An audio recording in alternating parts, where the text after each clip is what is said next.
뭐든 다시 믿어 backpacker 우리는 backpackers yeah we the backpacker 내가 묻은 신발이 바래져도 backpacker 우리는 backpackers 출발은 언제나 겁없이 시작부터 맨발 내 눈에 싹 다 basic 보다와의 step pipe 펴진 내 black tie 프로젝트만 necktie 기본이 안 돼 있는 stupid I'm ready to fire right ambition is game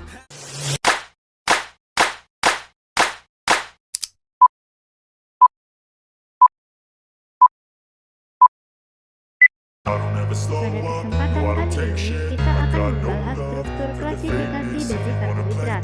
Pada materi ini, kita akan membahas beberapa poin, yaitu I don't ever slow up, no I don't take shit I got no love for the fakeness If you wanna play tough and wanna hate this I'll always show up and make a statement I don't ever slow up, no I don't take shit I got no love for the fakeness If you wanna play tough and wanna hate this I'll always show up and make a statement Everything I do so instinctive and so passionate Every word I move so descriptive like an adjective I got a vendetta against people who patented Being negative when you should be getting after it I got facts over tracks, this and that Spitting slow, spitting fast, I could roast, I could gas Think I'm okay at last, but I don't know if that can erase all the past And the pettiness, a reflection of the emptiness Hilarious, you think you're worth my time, you're delirious Mysterious, because you hide behind a fake exterior Inferior, you know I'll always be a bit superior Get off of me, this ain't no humble brag I want you to hear words, you can say them back I want you to feel free from the chains that last And to believe in what you got, it was built to last, yeah Now that I've been put through hell I never got anyone's help I had to do it all myself I don't ever slow up, no I don't take shit I got no love for the fakeness If you wanna play tough and wanna hate this I'll always show up and make a statement I don't ever slow up, no I don't take shit I got no love for the fakeness If you wanna play tough and wanna hate this I'll always show up and make a statement Gonna learn the consequence of being in adanya gugus hidroksil yang dapat membentuk ikatan hidrogen dengan molekul air, sedangkan polisakarida seperti pati sulit larut dalam air pada suhu kamar. Karbohidrat juga memiliki rasa manis. Jadi, karbohidrat sederhana seperti glukosa, fruktosa, dan sukrosa memiliki rasa manis yang khas karena kemampuan mereka berinteraksi dengan reseptor rasa manis yang ada pada lidah. Karbohidrat juga memiliki reaksi kimia. Jadi, karbohidrat dapat mengalami reaksi redoks dan hidrolisis.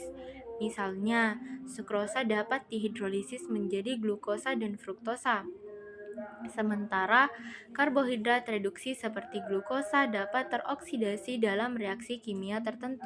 Selanjutnya, yaitu sifat pada struktur kimianya. Jadi, karbohidrat memiliki rumus umum CH2ON yang terdiri dari karbon, hidrogen, dan oksigen. Mereka dapat berupa monosakarida, disakarida, dan polisakarida, masing-masing dengan kompleksitas struktur yang berbeda. Pada penyimpanan energi, dalam tubuh, karbohidrat disimpan sebagai glikogen, terutama hati dan otot yang digunakan sebagai cadangan energi saat tubuh membutuhkan pasokan energi. Pada fungsi strukturalnya, karbohidrat seperti selulosa berfungsi sebagai komponen struktural dalam dinding sel tumbuhan. Dia memberikan kekuatan dan dukungan struktural meskipun tidak dapat dicerna oleh manusia. Pada serat pangannya, karbohidrat yang tidak dapat dicerna seperti selulosa berfungsi sebagai serat pangan yang penting untuk memperlancar pencernaan dan mendukung kesehatan sistem pencernaan. Pada metabolisme, karbohidrat terlibat dalam berbagai reaksi metabolik tubuh, menghasilkan produk sampingan seperti asam pirufat dan asam laktat yang berperan dalam proses metabolisme energi dan pembentukan senyawa lain yang diperlukan tubuh. Pada sifat optik, karbohidrat seringkali optik aktif, yaitu mereka dapat memutar bidang cahaya terpolarisasi yang karena adanya pusat kiral pada atom karbon dalam strukturnya. Selanjutnya, ada polimer dan monomer. Polimer disusun atas monomer-monomer yang dihubungkan oleh ikatan kovalen. Dapat kita lihat sebagai contoh yang ada pada gambar. Kita ibaratkan pada bulat berwarna coklat itu adalah monomer. Nah, yang berwarna krem dan berwarna biru adalah H2O, di mana H2O dengan H2O yang lainnya itu saling berikatan. Nah, yang saling berikatan ini adalah ikatan kovalen. Jadi, monomer dan H2O saling berikatan dengan ikatan kovalen, inilah yang disebut dengan polimer. Contoh polimer pada karbohidrat yaitu adalah senyawa yang terbentuk dari banyak unit gula sederhana atau monosakarida yang saling terhubung. Polimer ini memiliki peran penting dalam kehidupan sehari-hari, baik sebagai sumber energi maupun bahan struktural. Contohnya adalah selulosa yang membentuk dinding sel tumbuhan dan digunakan dalam pembuatan kertas, tekstil, serta sebagai serat makanan. Pati yang juga merupakan polimer karbohidrat ditemukan dalam makanan pokok seperti beras, kentang, dan jagung, yang berfungsi sebagai sumber energi utama manusia dan bahan baku industri. Dalam tubuh hewan dan manusia, glikogen berfungsi sebagai cadangan energi yang disimpan di hati dan otot. Ada juga kitin yang membentuk eksoskeleton serangga dan krustacea, serta dimanfaatkan dalam kosmetik dan biomedis. Dengan peran yang beragam, polimer karbohidrat menjadi bagian yang tak terpisahkan dari kebutuhan hidup manusia. Selanjutnya, ada klasifikasi karbohidrat berdasarkan strukturnya. Klasifikasi karbohidrat berdasarkan strukturnya ini dibagi menjadi dua. Ada aldosa dan ada juga ketosa. Yang membedakan aldosa dan ketosa itu terletak pada ujung dan terletak pada C2-nya. Ketika aldosanya, CH rangkap 2-nya itu terletak pada ujung, sedangkan pada ketosa dia terletak pada C2. Sedangkan klasifikasi karbohidrat berdasarkan jumlah monomer penyusunnya dibagi menjadi 3. Pada monosakarida, yaitu karbohidrat yang tidak dapat dihidrolisis menjadi gula yang lebih sederhana. Pada disakarida, terdiri dari 2 monosakarida, sedangkan pada polisakarida terdiri lebih dari 2 monosakarida. Baiklah, di sini kita akan membahas tentang monosakarida.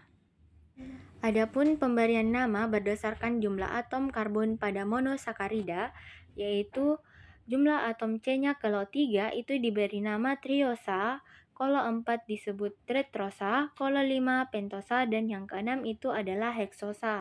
Baiklah, pada di sebelah kanan terdapat beberapa contoh tentang pemberian nama berdasarkan jumlah atom karbon.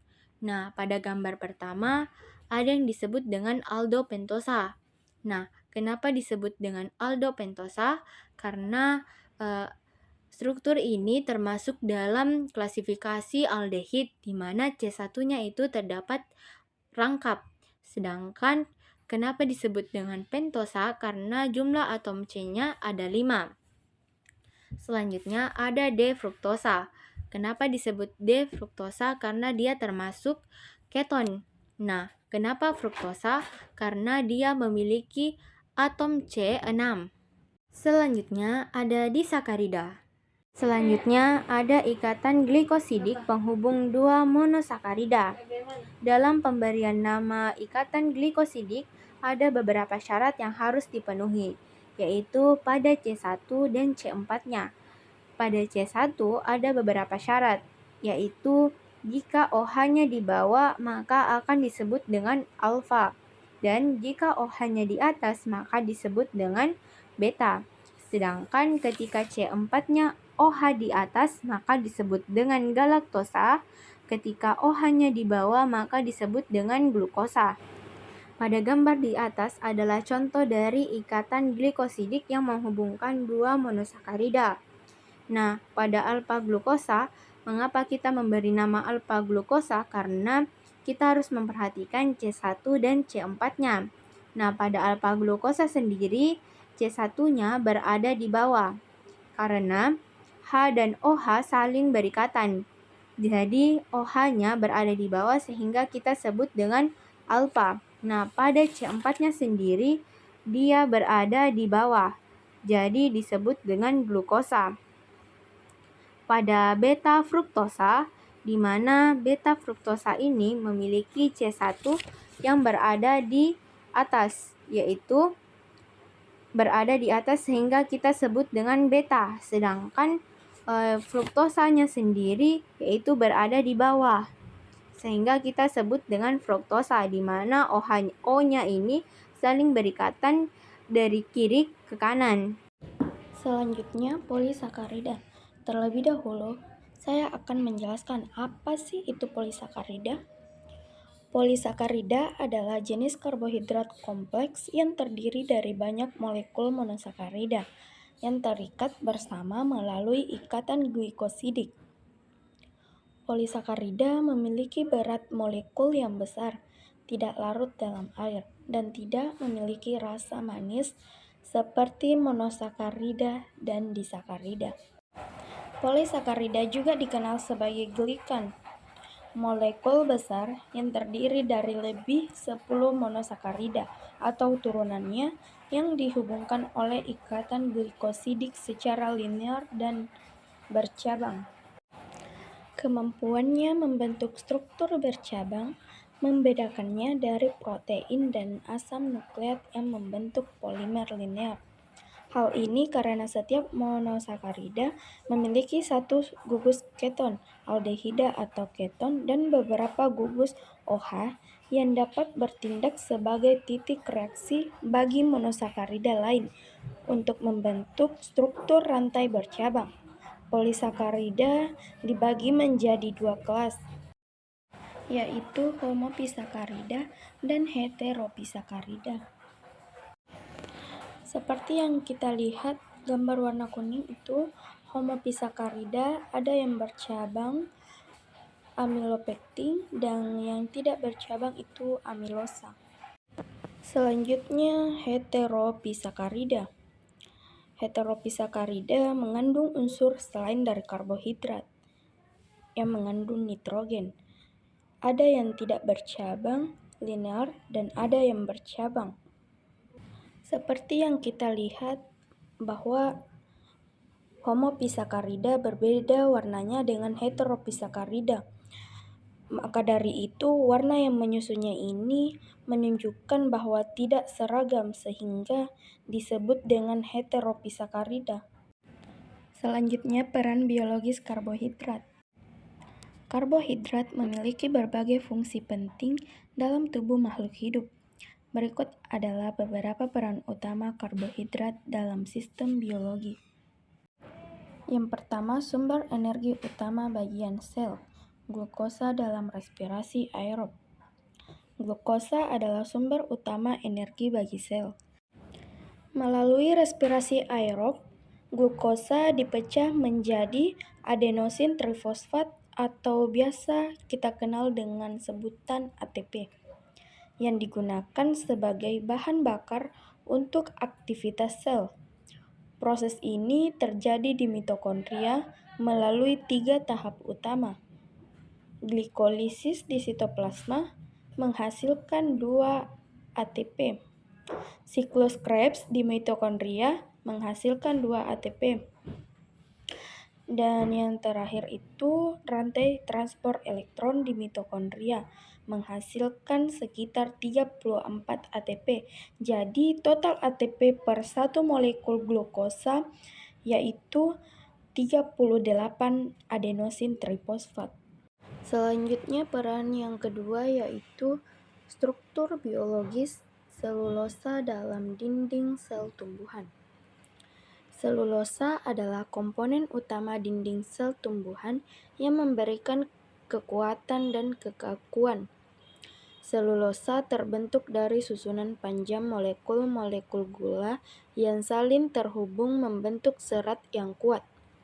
Serat-serat ini tersusun rapat dalam dinding sel sehingga membantu tumbuhan mempertahankan bentuknya dan melindungi sel dari tekanan luar.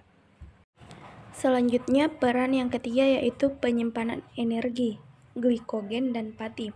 Karbohidrat yang tidak langsung digunakan akan disimpan dalam bentuk polisakarida, glikogen dan pati.